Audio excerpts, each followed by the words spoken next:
સમાચારો તરફ નજર કરીએ તો અમદાવાદ શહેરના વાતાવરણમાં પલટો આવ્યો છે। પૂર્વ અને પશ્ચિમ વિસ્તારમાં વરસાદી વાતાવરણ બન્યું છે। નરોડા, નિકોલ, બાપુનગરમાં વરસાદ વરસી રહ્યો છે, જ્યારે શહેરમાં વાદળછાયું વાતાવરણ છવાયું છે, જ્યારે મેમનગર, ગુરુકુળ વિસ્તારમાં પણ વરસાદ દેખાઈ રહ્યો છે।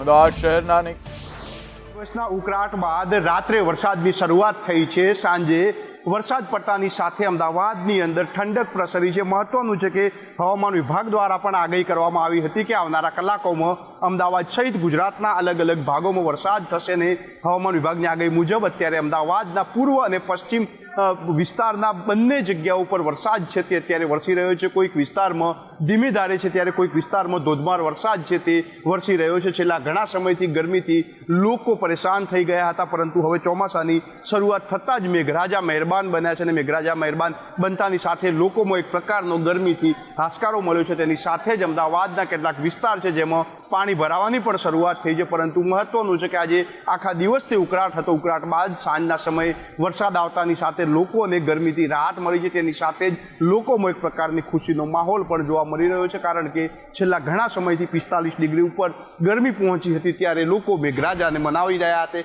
આખરે મેઘરાજા મહેરબાન થયા છે, ત્યારે લોકોમાં એક પ્રકારની ખુશી જોવા મળી રહી છે। હવામાન વિભાગે હજુ પણ આગાહી કરી છે કે આવનારા દિવસોમાં વરસાદ છે તે અમદાવાદ તેમજ ગુજરાતના અલગ અલગ વિસ્તારમાં વધુ પડી શકે એમ છે। કેમેરામેન મુકેશ સાથે જયંતિ ચૌધરી, સંદેશ ન્યૂઝ, અમદાવાદ। આ સાથે જ બનાસકાંઠાના દિયોદરમાં પણ વરસાદનું આગમન થયું છે। દિયોદર પંથકમાં ચોમાસાનો પ્રથમ વરસાદ વરસ્યો છે। વરસાદ પડતા ખેડૂતોમાં ખુશીનો માહોલ છવાયો છે।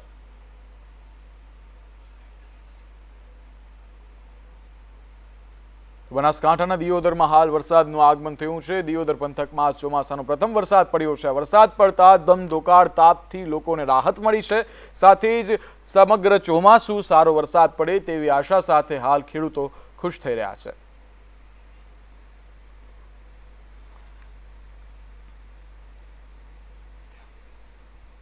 તો આ સાથે જ ભાવનગરના વલ્લભીપુરમાં પણ વાતાવરણમાં પલટો દેખાયો। ભારે પવન સાથે વરસાદનું આગમન થયું।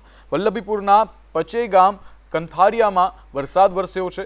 પાટી સહિતના ગ્રામ્ય વિસ્તારોમાં પણ વરસાદ વરસ્યો છે। વરસાદ આવતા સમગ્ર પંથકમાં હાલ ઠંડક છવાઈ છે।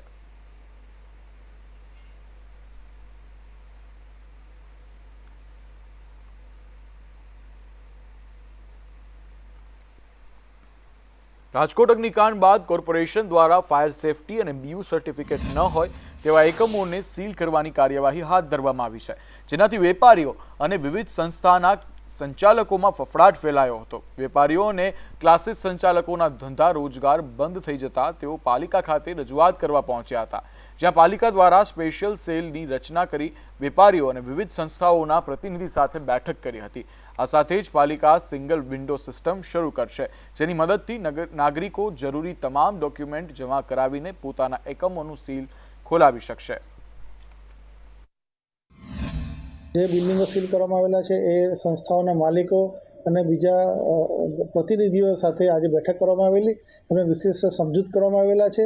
એમને એવી પણ સમજ આપવામાં આવેલી છે કે તમે તમારી પાસે જે ઉપલબ્ધ માહિતી હોય બીયુ પરવાનગીને લગતી કે ફાયર વિભાગને લગતી, એની સાથે જરૂરી પુરાવા અને જે એક સોગંદનામુંનો નમૂનો તૈયાર કરવામાં આવે છે એની સાથેની તમે વિગતો આપશો તો એનું તાત્કાલિક એનાલિસિસ કરવામાં આવશે।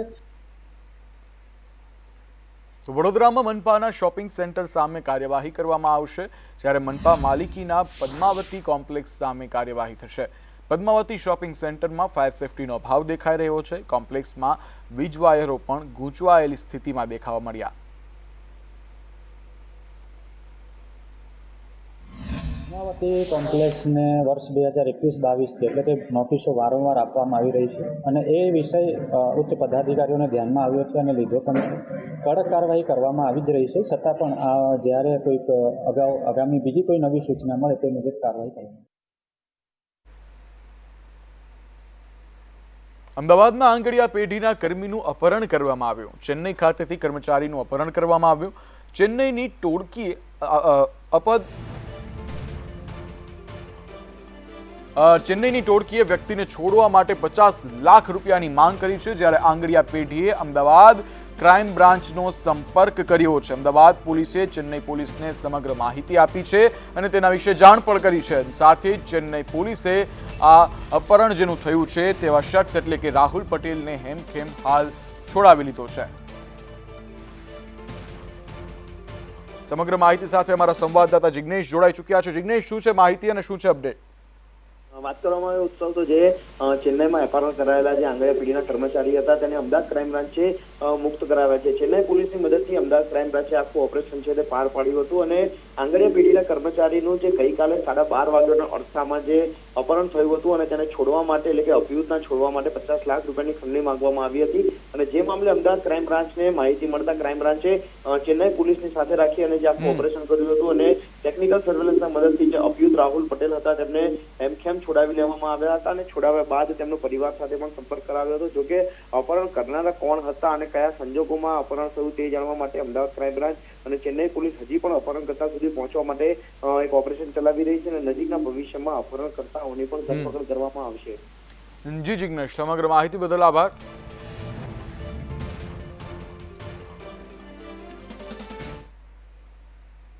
દ્વારકામાં સીબીઆઈએ દરોડા પાડ્યા છે. ઈપીએફઓ ઓફિસમાં દરોડા પાડવામાં આવ્યા છે. દરોડા પાડી અને લાંચ લેતા અધિકારીને ઝડપી પાડવામાં આવ્યા છે. અધિકારીએ 1.10 લાખની લાંચ માંગી હતી. એનસી નથવાણી લાંચ લેતા ઝડપાયા છે. વચેટિયા HK ભાયાણી પણ લાંચ લેતા ઝડપાયા છે.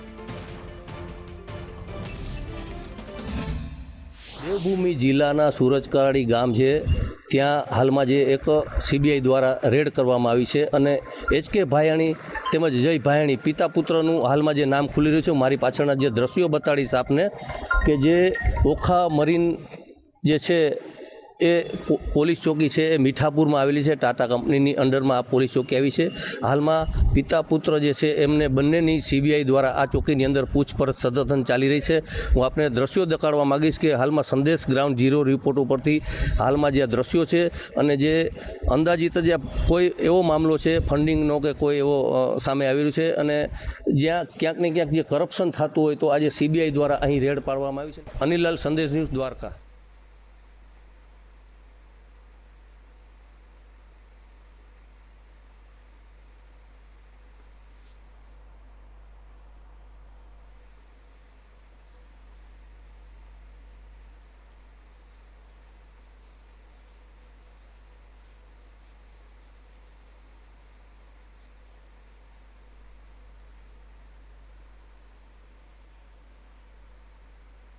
તો અધિકારીએ 1.10 લાખની લાંચ માંગવાની જે બાબત સામે આવી હતી ત્યારે દ્વારકામાં સીબીઆઈએ દરોડા પાડ્યા છે અને ત્યાં 2 અધિકારીઓને ઝડપી પાડવામાં આવ્યા છે. સાથે જ અધિકારીના લાંચિયા એટલે કે વચેટિયાને પણ ઝડપી પાડવામાં આવ્યો છે.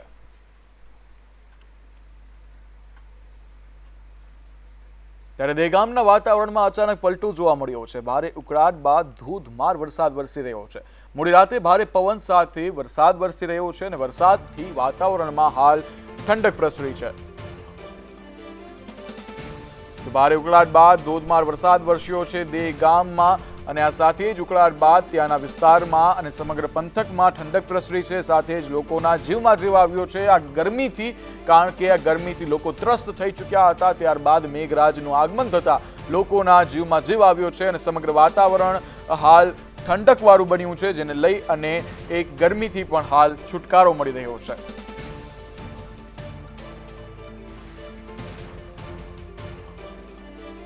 તો સુરતમાં સ્ટેટ મોનિટરિંગ સેલે સપાટો બોલાવ્યો છે. ભાટિયા ગામ નજીક પેટ્રોલ પંપ પાસે દરોડા પાડવામાં આવ્યા. દરોડામાં કેમિકલ ચોરીનું કૌભાંડ સામે આવ્યું. એસએમસીએ 42 લાખનો મુદ્દામાલ જપ્ત કરી લીધો છે, જ્યારે 19,000 લીટર કેમિકલ જપ્ત કર્યું છે. મુખ્ય આરોપી સહિત 2 શખ્સની હાલ ધરપકડ પણ કરી લેવામાં આવી છે.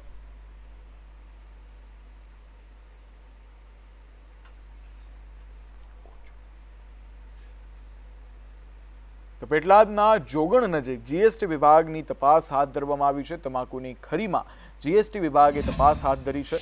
ધર્મજ હાઈવે પરની મનોજ પટેલ નામની ખરીમાં તપાસ હાથ ધરવામાં આવી છે. તમાકુની ખરીમાં અચાનક જ તપાસ હાથ ધરવામાં આવી, જ્યારે જરૂરી દસ્તાવેજો અને બિલોની પણ તપાસ કરવામાં આવી રહી છે.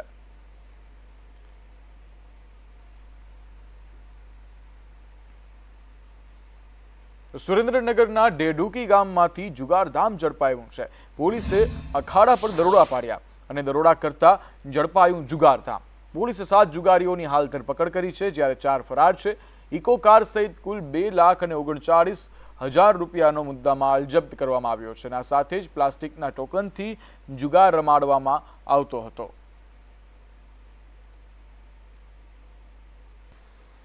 સુરતમાં હત્યા કેસમાં 3 આરોપી 6 દિવસના રિમાન્ડ પર જોવા મળ્યા છે. ઉમરપાડા ખાતે 2 યુવકની હત્યા કરવામાં આવી હતી, જ્યારે એઆઈએમઆઈએમના નેતાએ સોપારી આપી અને હત્યા કરાવી હોવાનું સામે આવી રહ્યું છે. ઝડપાયેલા 3 આરોપીને હાલ કોર્ટમાં રજૂ કરાયા છે, જ્યારે કોર્ટે 3 આરોપીના 6 દિવસના રિમાન્ડ મંજૂર કર્યા છે.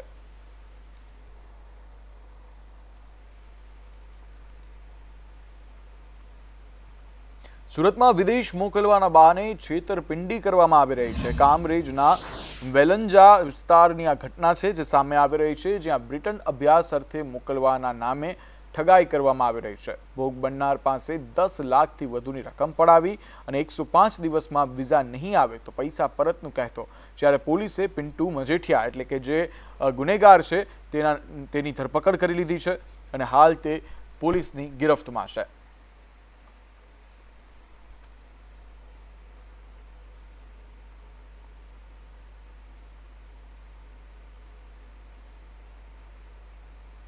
તો ખેડામાં વીએચપીના મંત્રી ઈશ્વરદાન બારોટનો બફાટ સામે આવ્યો છે. ઈશ્વરદાન બારોટની ટિપ્પણીઓનો ઓડિયો વાયરલ થઈ રહ્યો છે. જ્ઞાતિ વિરુદ્ધ અભદ્ર ટિપ્પણીઓનો ઓડિયો વાયરલ થઈ રહ્યો છે, જ્યારે ઈશ્વરદાનની ટિપ્પણી બાદ વિવિધ સમાજમાં રોષ ફેલાયો છે. વાણંદ, દેવીપૂજક, રબારી, ભરવાડ સમાજ વિશે તેમાં ઉલ્લેખ કરવામાં આવ્યો હતો ટિપ્પણીમાં. સાથે જ ઘટના બાદ ઈશ્વરદાનને વીએચપીના મંત્રી પદ પરથી હટાવવામાં આવ્યા છે. વિવાદ થતાં ઈશ્વરદાને માફી માંગતો ઓડિયો પણ વાયરલ કર્યો છે. સમાજનો અમુક સમાજનો ટોપિક બનાવીને આ રીતે ગોર વાતો કરે ને સમાજ આ બધા હિન્દુ નહીં કહે કે મારી હારે ઉભા રહો અને કેસ મુકાવો કે આ મારો ઓડિયો એડિટિંગ કરેલો તો અમે જાતે ઉભા રહીને કેસ મુકાવો.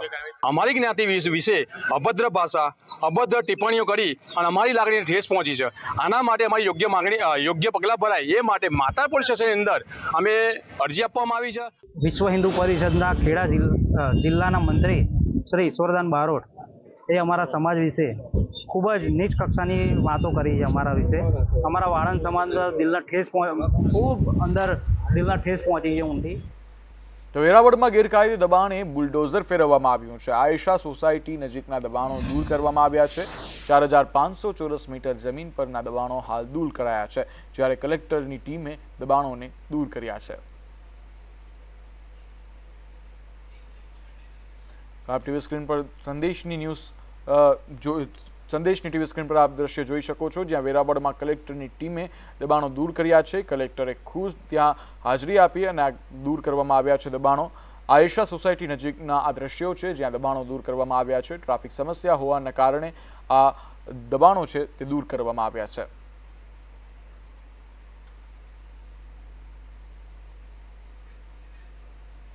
તો કામરેજના કેનાલ રોડ પર દબાણોનું ડિમોલેશન કરવામાં આવ્યું. શિક્ષણ મંત્રીની સૂચના બાદ વહીવટીતંત્ર હરકતમાં આવ્યું. ફરિયાદોને લઈ અને પ્રફુલ્લ પાનસેરિયાએ સૂચના આપી હતી. રસ્તાઓ પર કરવામાં આવેલા દબાણો દૂર કરવામાં આવ્યા છે, જ્યારે પોલીસ બંદોબસ્ત સાથે આ દબાણોને દૂર કરવામાં આવ્યા છે.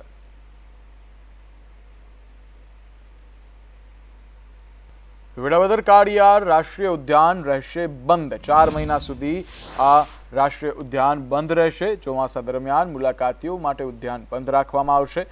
વન્ય પ્રાણીઓનો સંવનન કાળ હોવાથી આ નિર્ણય લેવામાં આવ્યો છે. ઉદ્યાન તારીખ 16થી 15 ઓક્ટોબર સુધી બંધ રાખવામાં આવશે, એટલે કે 16 જૂનથી લઈ અને 15 ઓક્ટોબર સુધી આ ઉદ્યાનને બંધ રાખવામાં આવશે.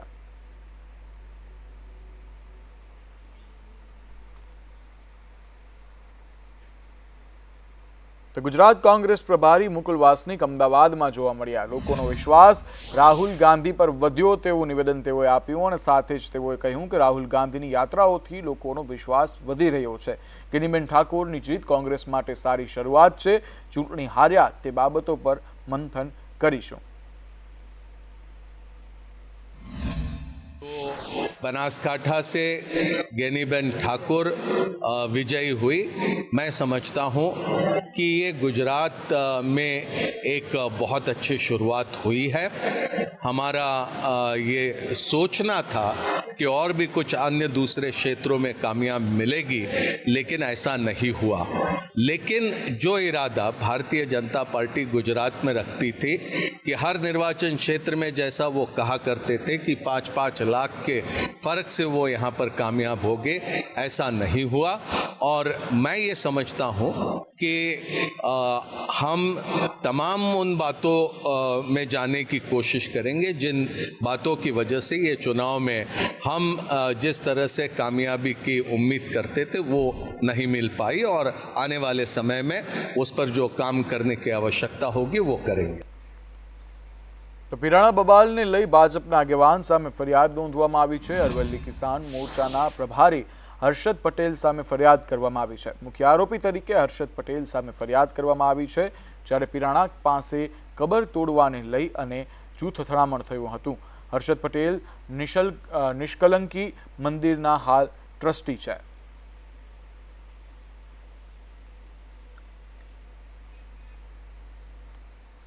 તો વડોદરાના ધારાસભ્ય યોગેશ પટેલ ફરી એક વખત એક્શનમાં આવ્યા છે।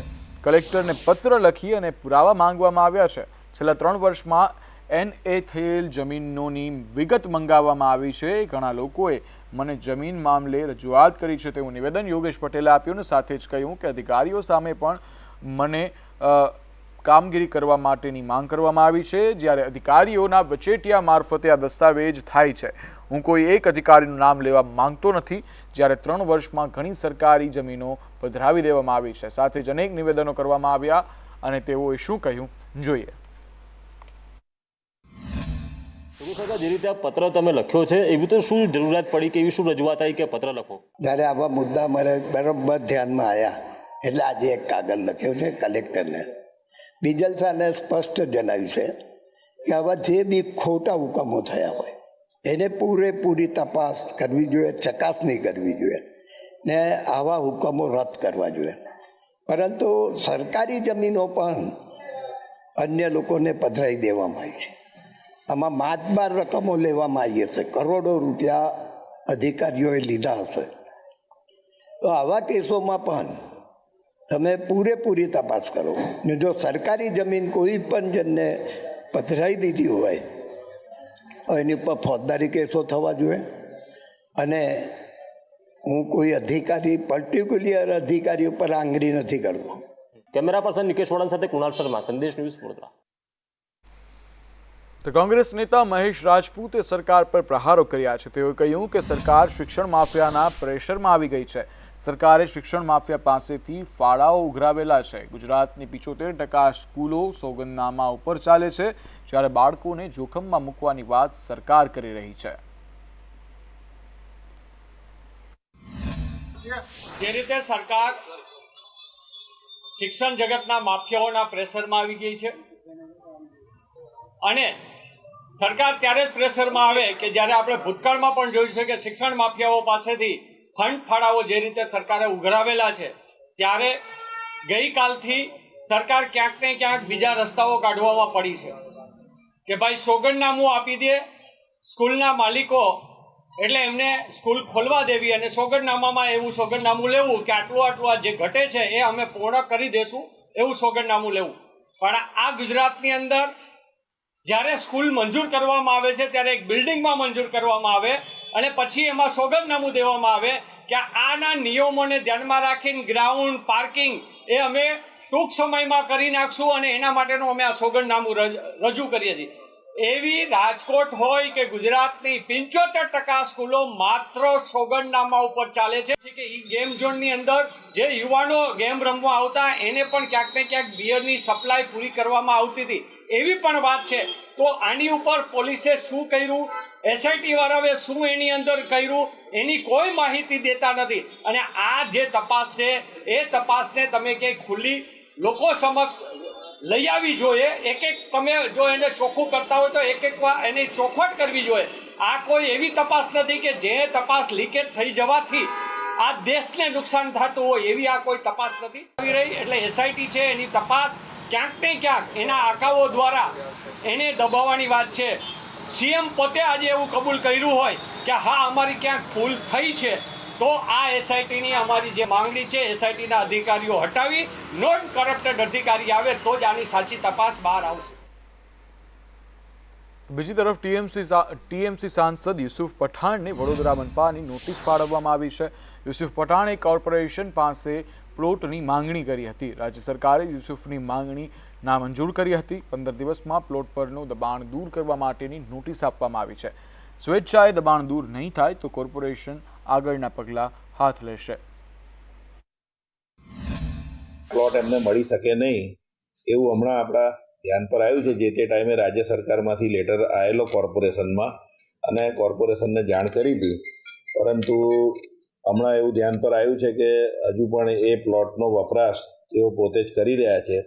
એટલા માટે કોર્પોરેશને હમણાં એમને નોટિસ આપી છે કે આ પ્લોટનો હક એમનો નથી અને તાત્કાલિક આ પ્લોટ ખાલી કરવો.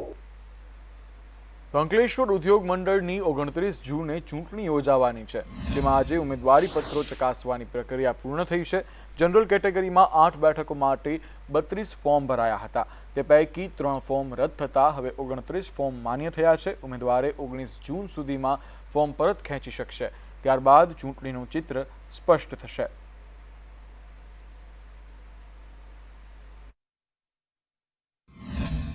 કોર્પોરેટ કેટેગરીમાં 1 વેકેન્સી હતી, તેની સામે 1 જ ફોર્મ આવેલું છે અને વેલિડ ફોર્મ છે. રિઝર્વ કેટેગરીમાં 1 વેકેન્સી છે, જેની સામે 3 ફોર્મ નોમિનેટ થયા છે અને 3 વેલિડ છે. જ્યારે જનરલ કેટેગરીમાં 8 વેકેન્સીસ છે અને 8 વેકેન્સીસ સામે 32 નોમિનેશન ફોર્મ આવેલા છે. 32 ફોર્મમાંથી ચકાસણી કરતા 3 ફોર્મ ટેકનિકલી રિજેક્ટ થાય છે, એટલે 29 વેલિડ ફોર્મ અત્યારે રહ્યા છે.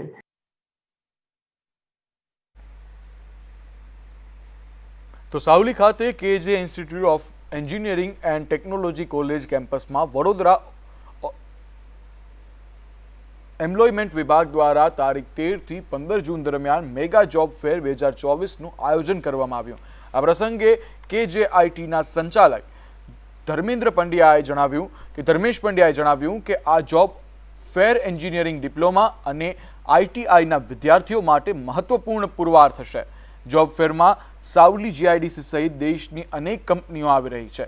આ 5મો જોબ ફેર છે અને કેજેઆઈટી આવનારા સમયમાં પણ આવા જોબ ફેરનું આયોજન કરતી રહેશે. જોબ ફેરના આયોજનથી વડોદરા જિલ્લા સહિત અનેક શહેરોના યુવાનોને નોકરીની તક મળશે. આવેલ કેજીઆઈટી ઇન્સ્ટિટ્યૂટમાં નેશનલ કરિયર સર્વિસ દ્વારા જે 5મો જોબ મેગા ફેર આયોજન રાખ્યું છે, તેમાં મેં BE મિકેનિકલ તરીકે હિટાચી, NBC, શેફલર જેવી 20થી વધુ મિકેનિકલની જોબ માટે સારી ઉત્તમ તક મળી, જે મેં ઇન્ટરવ્યૂ આપ્યું. જે નેશનલ કરિયર સર્વિસ દ્વારા હું અહીંયા આભાર માનું છું. અને આવો આયોજન કે દર વખતે જે રોજગાર નથી એ લોકોને સારો રોજગાર મળે. આજે કેજે institute of engineering and technology Savli ખાતે 5મા મેગા જોબ ફેરનું આયોજન કરવામાં આવ્યું હતું. આ જોબ ફેરની અંદર કેજે institute of engineering and technology અને ગુજરાત સરકારનું એમ્પ્લોયમેન્ટ વિભાગ પણ આની સાથે જોડાયું હતું.